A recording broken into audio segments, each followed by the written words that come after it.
गुरु ब्रह्मा गुरु विष्णु गुरुदेव महेश्वरो गुरु साक्षात् परम ब्रह्म तस्मै श्री गुरुदेव नमः। वराहमिहिरं नटवरवपुः कर्णयो कर्णिकारं विप्रवासकनकविशं भजन्ते च माला। सच्चिदानन्दरूपाय विष्णुपत्यादितवे तापत्र विनाशाय श्रीकृष्णाय नमः। श्री राधे मेरे स्वामी मैं राधे युगदास जन्म जन्म महदी जियो श्री वृंदावन कुमार। बार बार बर मांगो हर्ष देव श्री रंग पद सरोजन पाहिनी देव भक्ति सदा सतसंग। जय जय श्री राधे जय जय श्री राधे जय जय श्री राधे। श्रीमद् भागवत कथा। कल आपने श्रवण किया, कंस ने अक्रूर जी को लोभ दिया, लालच दिया कि जाओ ब्रज में कृष्ण और बलराम को बुला कर लेके आओ। यहाँ किलवा पर हाथी मुष्टि चाड़े अनेक प्रकार यत्न करके बलराम कृष्ण को मारकर हम एक क्षत्र सम्राट बन जाऊंगा और आप प्रधानमंत्री बन जाएंगे। तो अक्रूर जी ने भगवान के दर्शन के लालसा से ब्रज के लिए यात्रा आरंभ किया, क्योंकि कंस का भय भी था, अगर नहीं जाएंगे तो मार डालेगा।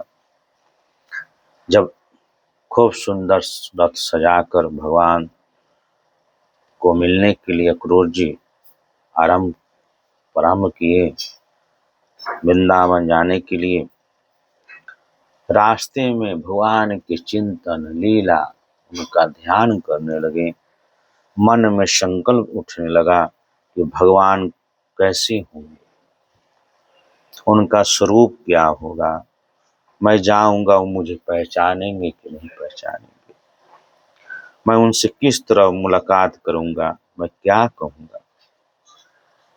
इधर अक्रूर जी कहते हैं, मैं उनके कुटुंब का ही हूँ और निशंक होकर सदा के लिए परमानंद मग्न में हो जाऊंगा।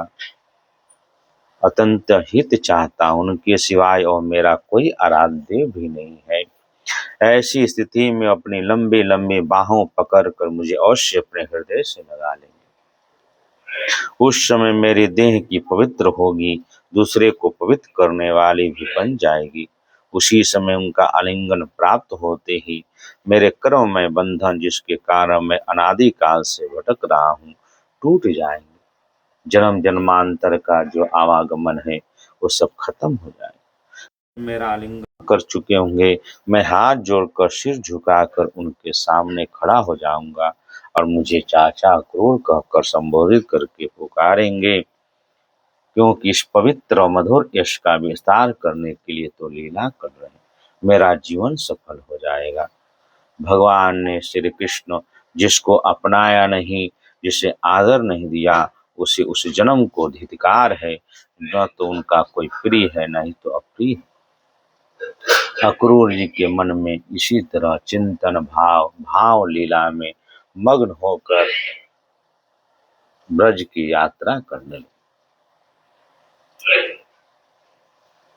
रास्ते में अनेक प्रकार के चिंतन करके भगवान ब्रज में पहुंचे। शाम हो गया, सुबह से शाम हो गया। मात्र 10 किलोमीटर का ही दूरी है मथुरा से गोकुल वृंदावन। ब्रज में जब पहुंचकर अक्रूर जी ने देखा, बलराम और दोनों भाई गाय धोने के स्थान पर विराजमान देखा। श्याम सुंदर कृष्ण पीताम्बर धारण किए हैं, गौर सुंदर बलराम जी नीलांबर धारण किए हैं, नेत्र शरतकालीन कमल के समान खिले हुए हैं। और गौर सुंदर बलराम जी, उन्होंने अभी अभी किशोर अवस्था में प्रवेश किया। 11 वर्ष 6 माह के भगवान उस समय की आयु थी। दोनों गौर श्याम निखिल सुंदर की खान थे। घुटनों तक करने वाली लंबी लंबी भुजाएं थी। सुंदर बदन था, मनोहर मनोहर था, गजसाव के समान ललित चाल थी। उनके चरणों में ध्वजा ब्रज अंकुश कमल के चिन्ह थे। वो चलते थे तो चिन्ह पृथ्वी पर चिन्ह बन जाता। जब भगवान के प्रति ध्यान लगाया जाए तो इस तरह ध्यान लगाया जाए कि भगवान के चरणों में ध्वजा ब्रज अंकुश कमल की सीन, उनके दर्शन करने से चिंतन करने से भगवान मनुष्य का आयु धन ऐश्वर्य और समाज में उसका मान सम्मान बढ़ता है, हर कामना पूर्ण हो जाता है, भगवान के प्रति प्रेम हो जाता है। मंद मंद मुस्कान चितुन सी दया बरसती, अंग कांति को दूर भग। अक्रूर जी ने जगत कारी जगतपति प्रमुरस्तम सदा भगवान की रक्षा के संपूर्ण बलराम जी श्री कृष्ण का अवतरित होकर अंग कांति दिशाओं का अंधकार दूर करें, से ऐसे मालूम होते जैसे मरे हुए मकड़ित के समान चांदी के पर्वत जगमगा रहे। भगवान श्री कृष्ण बलराम के पास उन्होंने दर्शन किए, इतना आह्लाद हुआ कि नेत्रों से आंसू बहने लगे। तब भगवान ने श्री कृष्ण बलराम जी ने उनको भाव पर खड़े होकर हृदय से लगा लिया और घर में ले जाकर उनका स्वागत सत्कार कुशल मंगल जलपान कराया, आसन पर बैठाया, विधिवत पांव पखारे, शहद मिला हुआ शहद दही अनेक प्रकार के सामग्रियों से उनका आदर किया। तो भगवान ने पूछा, हे कृष्ण, हे चचा जी, आपका हृदय बड़ा शुद्ध है, आपको यात्रा में कोई कष्ट तो नहीं हुआ? स्वागत है, मैं आपके मंगलों की कामना करता हूँ। मथुरा में हमारे आत्मीय सह कुटुंबी कुशल कुशल स्वस्थ है न? इस प्रकार अक्रूर जी से ने पूरा जो है विवरण पूछा। तब अक्रूर जी ने बताया कि कंस धनुष यज्ञ कर रहा है, आप लोगों को निमंत्रण देकर बुलाया है कि आप लोग मेरे साथ चले। इधर जब गोपियों को मालूम हुआ तो जैसे कोई आ, अपना आदमी मर जाता है, जितना विरह वेदना होता है, तड़पता है, अंदर अंदर उसका दुख कोई देखता नहीं। जब गोपियों को मालूम हुआ कि हमारे श्री कृष्ण जा रहे हैं मथुरा छोड़, गोकुल छोड़कर, वृंदावन छोड़ के, गोपियां उलाहना देने लगी विधाता से, धन्य हो विधाता, तुम सब कुछ विधान तो करते हो, परंतु तुम्हारे हृदय में दया का लेश भी नहीं। इस प्रकार ब्रह्मा जी को कोस रही हैं, तुम सौहार्द प्रेम जगत के प्राणियों को एक दूसरे के साथ जोड़ देते हो, फिर वो आपस में एक कर देते हो, मिला देते हो, परंतु अभी उसका अभिलाषा आशा पूरी भी नहीं हो पाती, तृप्त नहीं हो पाती, तुम उन्हें व्यर्थ ही अलग कर देते हो। सच है, तुम्हारा खिलवाड़ बच्चों की खेल की तरह व्यर्थ है। जैसे बच्चे खेल खेल में बालू के मूर्ति इत्यादि आकार बनाते हैं, जब उनसे खेलते हैं मन भर जाता है तो लात से मार कर उसको बिगाड़ देते हैं, नष्ट कर देते हैं। उसी तरह परमात्मा भी सगे संबंधी भाई माता पिता पति पुत्र इत्यादि को एक दूसरे से माया के जकड़ में डाल देते हैं और फिर उनसे प्राण हर कर उनसे छीन लेते हैं। इस तरह गोपिया ने विधाता को, ब्रह्मा जी को उल्हाना कर रही हैं, अपना दुख प्रकट कर रही हैं, बिहर बहतर से विलाप कर रही हैं, भगवान से बिछोह जो हो रहा है। भगवान जब रथ पे बैठकर जाने लगे तो गोपियां भी पीछे पीछे लोक लाज छोड़कर उनकी हो गई, आगे जाते रहीं, रथ के पीछे जाते रहीं। रथ तेजी से आगे अक्रूर जी भगाने लगे, जाते जाते रथ दिखाई दिया, फिर ध्वजा दिखाई दिया, फिर धूल दिखाई देने लगे। गोपियां धार मार कर रोने लगी। भगवान श्री कृष्ण से जो प्रेम था वो सब बाहर निकल कि हमारे श्याम सुंदर हमको छोड़कर जा रहे हैं। इधर अक्रूर जी ने तेजी से जब आए यमुना के पुलिन पे पहुंचे, तब उन्होंने शाम का समय हो गया तो उन्होंने सोचा कि संध्या बंदन कर लें। यमुना जी में उन्होंने प्रवेश कर जो है डुबकी लगाई। इनको चिंता था कि भगवान श्री कृष्ण के साथ अनहित न हो जाए, इसलिए पूरा जाल बिछा के अपने सैनिकों के साथ रखे थे, कोई आक्रमण न कर पाए।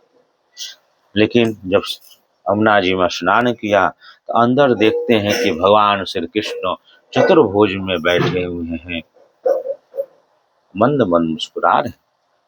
अक्रूर जी तो घबरा गए, ये तो बाहर बैठे थे, अंदर कैसे हो गए। फिर बाहर निकल के देखा, देखे तो रथ पे बैठे हैं। फिर डुबकी लगाई तो देखते हैं क्या शेषा अवतार पर भगवान बैठे हुए हैं। नंद सुनंद इत्यादि पार्षद उनकी सेवा कर रहे हैं, स्तुति कर रहे हैं। फिर जब बाहर निकला तो फिर देखते हैं तो सब दोनों भाई रथ पे बैठे हैं। तीसरी बार जो है फिर से डुबकी लगाया और देखे कि असंख्य जौनबा देवी देवता इत्यादि भगवान के शो का गान हो रहा है। दिव्य झांकी है, उसमें चतुर्भुज रूप धारण किए हैं, शंख चक्र गदाधारी इत्यादि, श्री कीर्ति ऐश्वर्य बल ज्ञान वैराग अनेक प्रकार के देवी भगवान की जो जयकार घोष कर रहे हैं। डरते डरते भगवान के पास जाकर देखे तो फिर जो है उनसे प्रणाम किया। फिर उन्होंने बाहर निकला तो जो है भगवान श्री कृष्ण बाहर बैठे।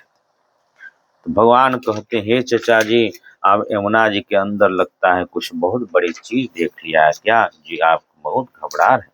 तो अक्रूर जी कहते हैं सर्वमंगलम भगवान विष्णु शंख चक्र पद्मधाधारी हे नाथ नारायण हे वासुदेवा सचिदानंद रूपाय विशुद्धपत्यादितवे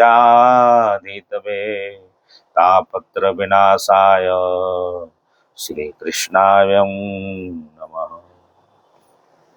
अक्रूर जी कहते हैं हे प्रभु, आप प्रकृत और आदि समस्त कारणों के परम कारण हैं। आप ही अविनाशी पुरुषोत्तम नारायण हैं और आपके नाभि कमल से ब्रह्मा जी का आविर्भाव हुआ है, उनका जन्म हुआ है, जिन्होंने चराचर जगत की सृष्टि की है। मैं आपके चरणों का नमस्कार करता हूँ। पृथ्वी जल अग्नि वायु आकाश अहंकार महत्व प्रकृति पुरुष मन इंद्रिय संपूर्ण इंद्रियों के विषय में अधिष्ठ देवता, ये सब चराचर जगत के आपके व्यवहार के कारण सब ही सब आपके अंग स्वरूप हैं। इस प्रकार अनेक प्रकार की स्तुति करके और भगवान की स्तुति कर रहे हैं। उन्होंने बहुत ही सुंदर बात कही। भागवत जी में 3 जगह बात है। अक्रूर जी कहते हैं हे मेरे स्वामी, हे प्रभु श्री हरि, इंद्रिया बड़ी प्रबल है, दुर्मयी है, मन को मत कर बलपूर्वक इधर घसीट ले जाती है, इसलिए इस मन को मैं रोक नहीं पाता। इस प्रकार भटकता हुआ मैं आपके उन चरण कमलों की छत्र छाया में आप पहुंचा हूँ, दो दुष्टों के लिए दुर्लभ है। अक्रूर जी बड़ा सुंदर बात कहते, ध्यान देने योग्य है। हे मेरे स्वामी, इसी भी मैं आपका कृपा प्रसाद मानता हूँ, क्योंकि हे पगनाम, जब जीव की संसार से मुक्त होने का समय आता है, ध्यान देने की बात है, जब इस जीव की संसार से मुक्त होने का, आवागमन चक्कर से छूटने का समय आता है, तब सत्पुरुषों की उपासना से चित्त वृत्ति, आपका मन, आपका प्रेम भगवान में लगती है, आप में लगती है। अक्रूर जी कहते हैं हे प्रभु, ये केवल विद्याधन स्वरूप विद्याधन जितनी भी प्रक्रिया होती है, जितनी भी वृत्तियां हैं, वो सबके भी आपका अनुष्ठान है। इसलिए जीव का आवागमन को आप छुड़ा देते हैं, मोक्ष प्रदान कर देते हैं। तो आज की कथा यही है। और हे बार बार नमस्कार करते हैं कि नमस्कार प्रभु, आप मुझे शरणागत की रक्षा करें। उनकी सारी भ्रम जो है मिट गया कि भगवान को हमको रक्षा करना है। और शाम रात हो गई, मथुरा में पहुंचे। फिर आगे कथा हम कल श्रवण करेंगे। श्री कृष्ण गोविंद हरे मुरारी, हे नाथ नारायण वासुदेवा। श्री कृष्ण गोविंद हे मुरारी, हे नाथ नारायण वासुदेवा। राधे